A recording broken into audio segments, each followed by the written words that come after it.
Okay, so good morning. It really is an honor for me to be here. I want to thank Dr. Vicario for inviting me. As you mentioned, we met together probably 11 years ago in San Diego, and Carl and you came down to give a talk in a program, Survivorship San Diego. And I'm really grateful for Sharon, Rendell, Linda and Darren and everyone who's been, there's so much happening behind the scenes to make this happen, and happening here and live stream. So again, I'm honored to be here. Welcome all of you, and welcome to those who are watching live stream. So I am a medical oncologist, and really my interest in integrative oncology goes back to since even before medical school that I can remember. And this is a very emotional topic, and having those here present who's been, those of you ladies who've been living with breast cancer and who's you've been struggling through the day-to-day of what it is to live with cancer, you are an inspiration to us. It's an honor to be with you, and there's nothing we can say except to share the things that we learn as doctors.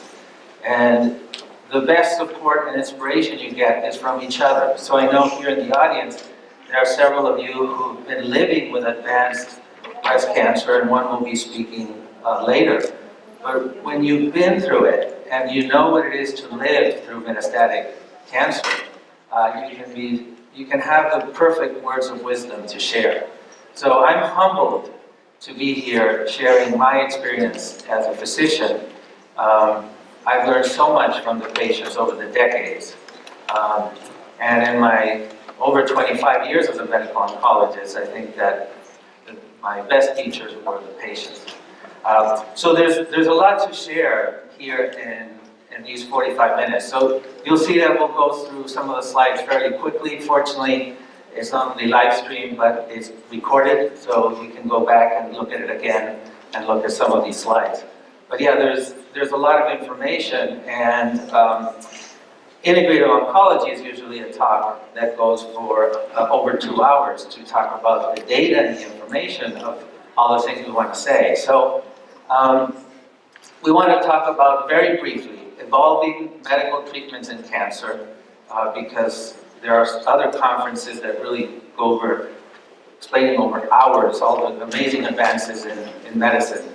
Explain the importance and benefits of integrative oncology, complementary modalities that can improve the quality of life of people with cancer, and there are several articles that will be shared. An empowering way to look at cancer and its treatment, and Dr. Virga already has talked about ways to feel empowered. And for patients and caregivers, the importance of taking care of self. So very briefly, when we talk about integrative medicine, it's an emerging medical specialty that incorporates the art and science of caring for the whole person, body, mind, spirit, to prevent and treat disease, empowering patients to create a condition of optimal health, wellness, and healing, incorporating evidence-based and also modalities that are proven and work that, we're still doing a lot of research on many of them. Natural therapies, complementary healing disciplines, and modalities in the care of patients and caregivers, and very importantly, the safety and efficacy of these therapies. So this is a definition that I've liked over the years, is bringing together the best that medicine and science have to offer with the riches of nature, wisdom of the human body, the best in natural, complementary, multidisciplinary, and multidimensional approaches, the power, the strength of social interactions, and the power of the human spirit to heal the whole person in an optimal healing environment.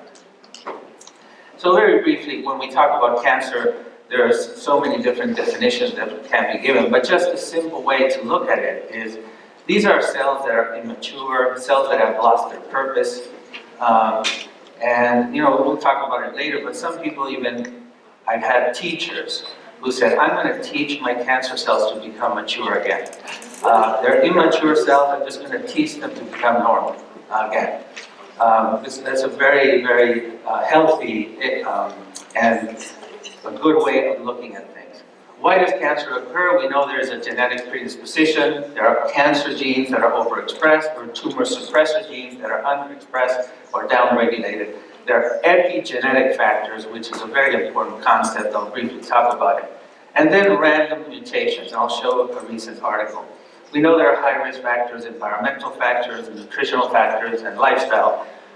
But there's this very interesting article that came in the Journal of Science, and it just came out last month. And this group, including Dr. Bert Vogelstein, who's a very well-known oncologist, they had an article 2 years ago that caused some confusion and conflict. But this one, I would say, I wouldn't say to read the whole article, but if you just Google or search random mutation in cancer, NPR, National Public Radio, there's a very good explanation about this article. And it really talks about a large percent of cancers are just from random mutation.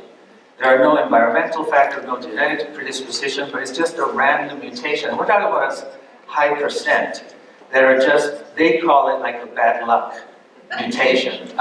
So this is very important for us to know that cancer can occur, we can do everything right, and we know a lot of people, a lot of healers that do everything right and they still get cancer. And many of you are doing amazing things. You're doing all these things to take care of yourself, and still cancer comes and goes. So there's something about this random mutation that is very interesting to look at. So advances in medicine, improve medicine. So I put here healing medicine, because this is another visual I humbly recommend because I've learned it from patients. If someone goes in for chemotherapy, is to see chemo as part of their healing journey, to look at it as healing medicine. We know they're strong, they cause side effects, but it will be helpful if we can see the chemo as part of our healing journey and have that visual. Instead of thinking, well, I'm taking these toxins or poisons, those are words that just don't help. And unfortunately in the medical system, that's also used, those words. So we want to stay away from that and look at these are strong medicines. Even some herbs are very strong, and people get sick from natural herbs. So it's just a good thing to know that chemotherapy, we want to, if we need the chemotherapy, to embrace it as part of a healing journey. Monoclonal antibody, many of you are aware of trastuzumab and pertuzumab with the HER2-positive breast cancer, then the TDM1. These are for breast cancer, HER2 positive. I put this medicine, nivolumab, it's an anti-PD-1 antibody, because it's used for several cancers, including lung, head and neck, renal, melanoma, and it's one of these evolving medicines that seem to be used now for more and more cancers. Targeted therapies like lapatinib, palbociclib, and everolimus. I put imatinib, which is the first pill that cured chronic myelogenous leukemia. So it was a miracle pill that came out almost 20 years ago. Nilotinib, that is used for CML, but also you may have read that there is done research to see that it's used in Parkinson's disease, which is very interesting. There's, of course, more research needed. Olaparib for ovarian cancer. Then anti-angiogenic agents like Avastin, which is a VEGF receptor inhibitor, thalidomide, Revlimid used for myeloma, immunotherapy, and then vaccines. So all this is really evolving. There's a lot of new research continuing to evolve in immunotherapy and vaccines. Now we know, unfortunately, chemotherapy has all these side effects that you're very familiar with. Gastrointestinal side effects, organ props, side effects, neuropathy, hair loss, bone marrow suppression, and very importantly, that intimacy is affected. So hopefully, we're looking forward to medicine and science to continue to evolve where we can be using medicines that would have much less or none of these side effects. That's what we're all looking forward to. Advances in symptom management, which is so important, those that work on symptom and palliative care teams that are helping patients. Because when we talk about healing, when we talk about integrative medicine, oncology, when we talk about meditating, it's hard to do meditate if someone is in pain. So we do have to take care of those symptoms. If it's pain or nausea, vomiting, dizziness, weakness, low appetite, problem sleeping, we have to take care of those symptoms. Apoptotic compounds are any agent that can have these cancer cells go into natural cell death, which is called apoptosis. Stem cell, and then microbiome is a whole 90-minute presentation, but I just want to mention it here. Rob Knight is one of them. Dr. Rob Knight gave a very good TED presentation. You can find that online, talking about microbiome. And there's so much research going on in microbiome and cancer that we still don't have answers. We do have for other conditions, but this is something you're going to be hearing about more and more over the next several years. Molecular profiling and genomic medicine, which is so important and advancing so much, that's of course a separate lecture. And then epigenetics, we all have genes, but what will turn on and off or up-regulate or down-regulate these genes, we see, for example, in this slide, we have approximately 25,000 genes, all of us. So what will make these genes up-regulate, turn on, which one will make them turn off or down-regulate? And that's what is studied of epigenetics. So a lot of medicines do this, but also many of the integrated healing modalities will turn on protective genes. So I do want to go back to this article, Role of Microbiome. We know that the microbiome is basically bacteria or any microorganism that is in our body, which is a lot. We're talking about billions and billions of cells. And we know that for gastrointestinal cancers, the microbiome is important, but this study in the World Journal of Clinical Oncology looked at microbiome in non-gastrointestinal cancers. So there's more and more research, as I said before, and we'll be hearing more about this. Epigenetic, all these different things will regulate the genes, as I was mentioning earlier. Okay, so integrated oncology is an evolving specialty. In oncology, there is an established society of integrated oncology. It's patient-centered, focuses on health, wellness, and supporting the healing journey of cancer patients, very much desired and requested by patients, family members, cancer center staff, and society at large.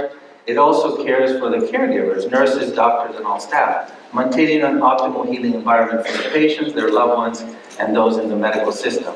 There are several integrative oncology programs in large cancer centers. There's at UCLA, UCSF, MD Anderson, Sloan Kettering in New York, Dana-Farber in Boston, and many more. So this is really evolving. And I know here at Long Beach, there's a program that continues to evolve. So fortunately, throughout the country, there are more and more programs evolving in cancer centers. So here's a slide on the Society of Integrated Oncology. If anybody is interested, you can take a look at this website. There's also the benefits is when we can apply some of these things we're talking about. There are less symptoms from cancer and its treatments, fewer visits to the doctor, decrease in hospitalization, reduction of healthcare costs, improving the quality of life of cancer patients and their caregivers, very important for those caregivers who are here or who are listening online. Supporting the medical team and environment, education, and research. So very briefly, this is a slide I got from a colleague, a professor at UCSD. When one looks at a literature search in integrative medicine, there are approximately 4,000 studies on meditation.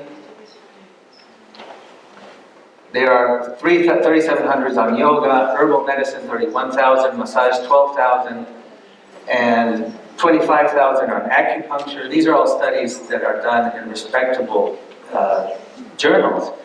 But if we look at any combination of these, they're really, if we want to see a study, meditation, yoga, herbal medicine, massage, and acupuncture together, there really are no studies. So this is, a lot of us are very interested, and personally, this is one thing I want to spend more time in, is to look at these research specifically for cancer. So I'm having trouble there with the pointer for some reason. I don't know if it's low on battery or... so this is a study from the Journal National Cancer Institute, effects of integrative medicine on pain and anxiety in oncology in patients. So there are 1,800 patients that were treated, 3 different modalities. There was body work like massage and craniosacral, there was meditation and energy work, and there's also Chinese medicine. And they saw that these modalities in inpatient oncology patients, there was a 46% reduction in pain and 56% reduction in anxiety. This is a very good book on integrative oncology, and there are hundreds and hundreds of articles, well-respected articles that talk about these different modalities. And it's a great book that I think if anyone is interested, especially for those who are in the medical system, to take a look at it. So integration, it really is, Dr. Virgo was saying, it's patient-centered, it's empowering the patient. You talked very nicely, Marius, about hope. Giving people a menu of options. It really is a teamwork. It's all of us working together, nurses, doctors, with the practitioners of the different healing arts that we'll be talking about. And it's about education and research. So integrated healing tradition goes back to Hippocrates, which is from 2,400 years ago. Ayurvedic medicine, which is an ancient medicine from India that, for those who have heard about it, it's an amazing, wise therapy. Ayurveda medicine, traditional Chinese medicine, Native American medicine. There are many other ancient healing traditions, and osteopathic medicine and naturopathic medicine. So for all of us to be working together, it really is an honor and the best for the patient. So healing doesn't mean the damage never existed. It means the damage no longer controls our lives. I put this to honor the Native American medicine and the great wisdom that they impart. So integrative care in oncology, I mentioned before, priority is symptom management, good rest and sleep, optimizing nutrition, stress management, detoxifying our life in every sense, including toxic relationships that and friendships that we may have, feeling controlled and empowered. It's all about balance, homeostasis and self-regulation, and following the wisdom of these healing traditions. So, our father in medicine said, "Let food be thy medicine shall be thy food." And if we can keep this in mind, it will be very, very important.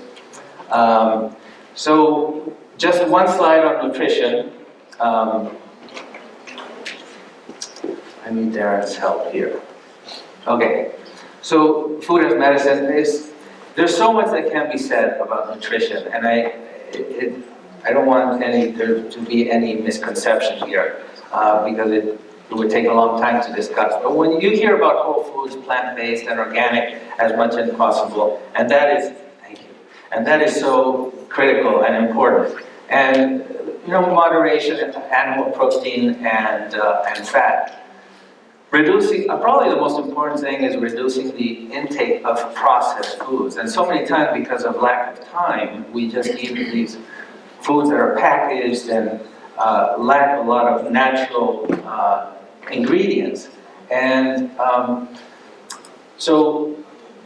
but the other important thing is that there should be no extremes. It's all about balance, and it really is embracing, thank you very much, Sharon. It's embracing cravings. So if someone says, I really would like to have a hamburger, I really would like to have a piece of chocolate cake, of course, that's what we want to have, everything in balance. And the program should be individualized and customized. Every person is different. So we can't say this is for everyone to eat only plant-based or everyone to only eat vegetarian, because some people need animal protein, some people need animal fat. So that's where it's so helpful to have a team that can work with a cancer patient who's going through chemotherapy and going through all these treatments. So nutrition is very important, and there needs to be a team supporting us through that. The other thing is conscious and mindful eating in relaxed environments, sitting quietly before and after each meal, and then the blessing of the food, the source, those who prepared it, and the company we are in. So, okay. So botanicals, this is also would take us a long time. So I just want to simplify some of these botanicals. There are too many to count. There are some potential risks and side effects.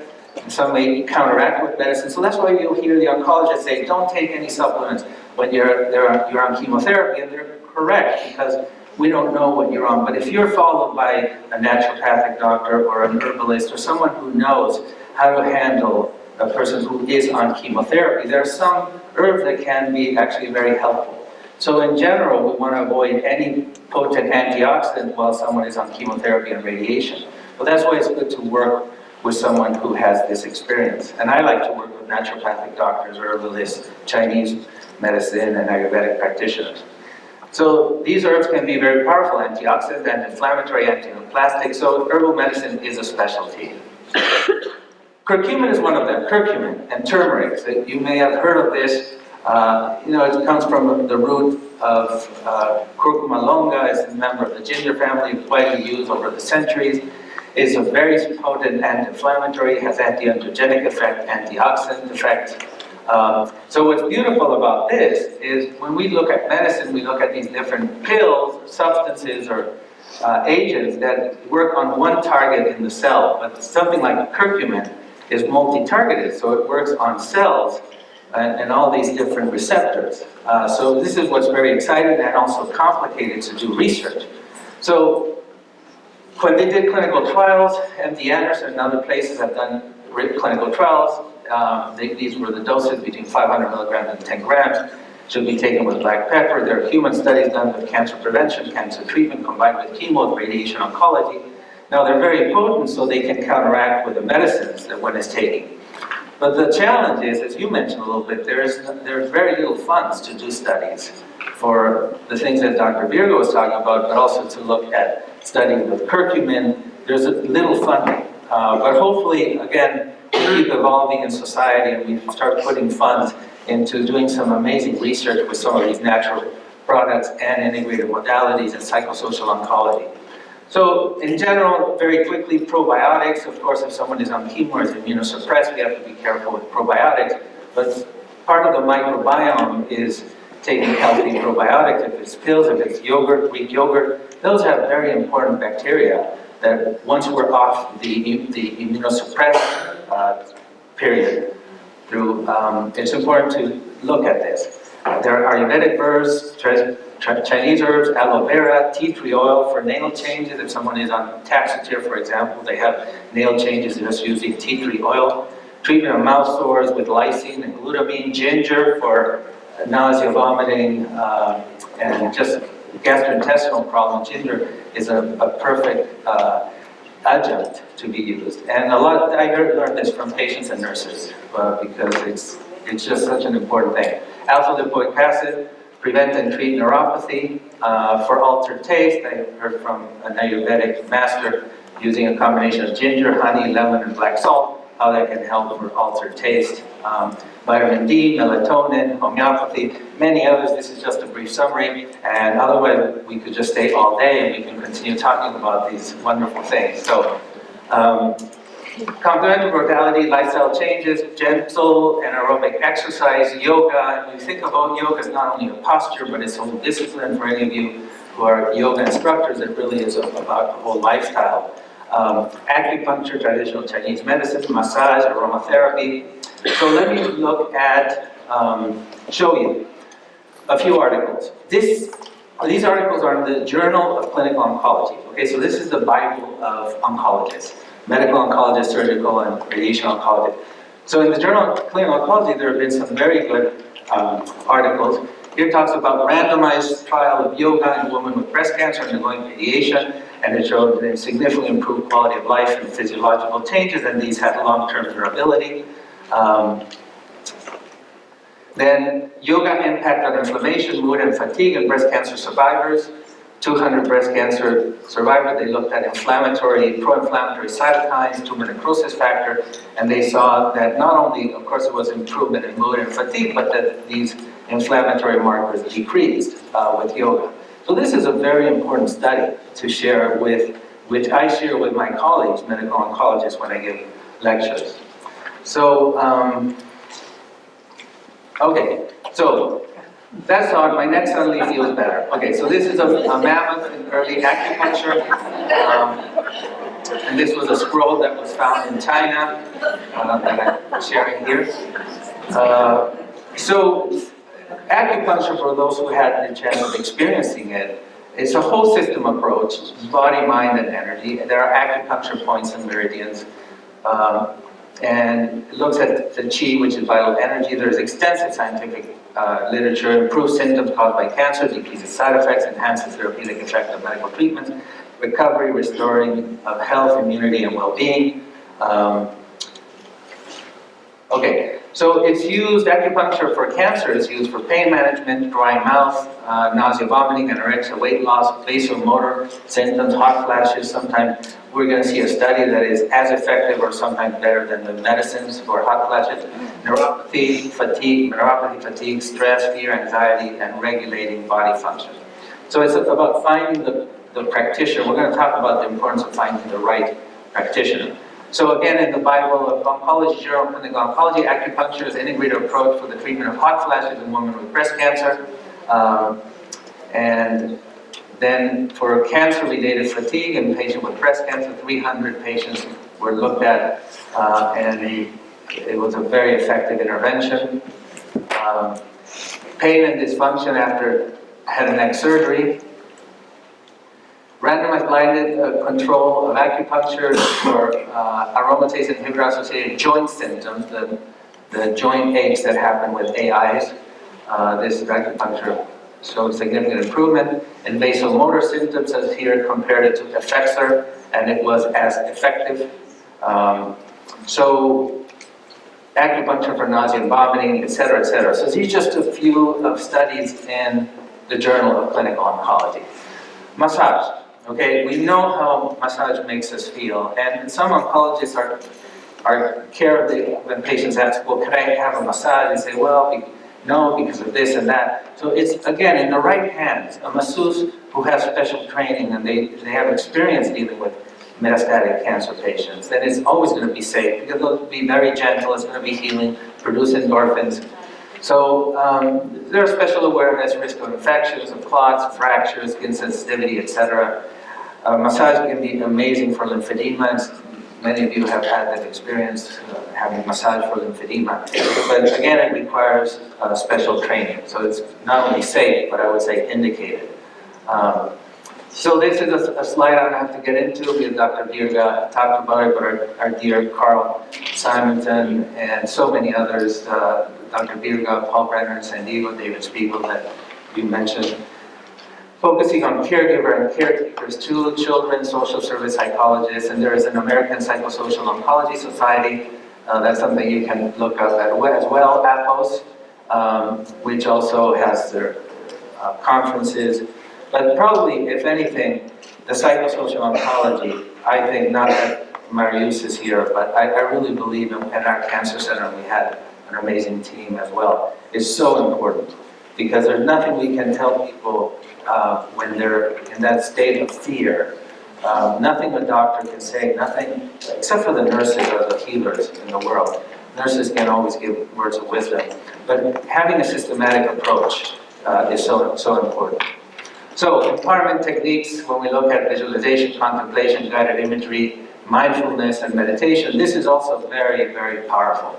And I highly recommend it to all patients to do some form of mind-body technique, whatever they believe in, if it's visualization, mindfulness, meditation, prayer. And there are techniques that can be taught. So in Journal of Clinical Oncology, there's a study looking at mindfulness-based stress reduction in breast cancer survivors, and it significantly improved a broad range of symptoms in these 320 ladies that were looked at. Mindfulness-based stress reduction in stage 0 to 3 breast cancer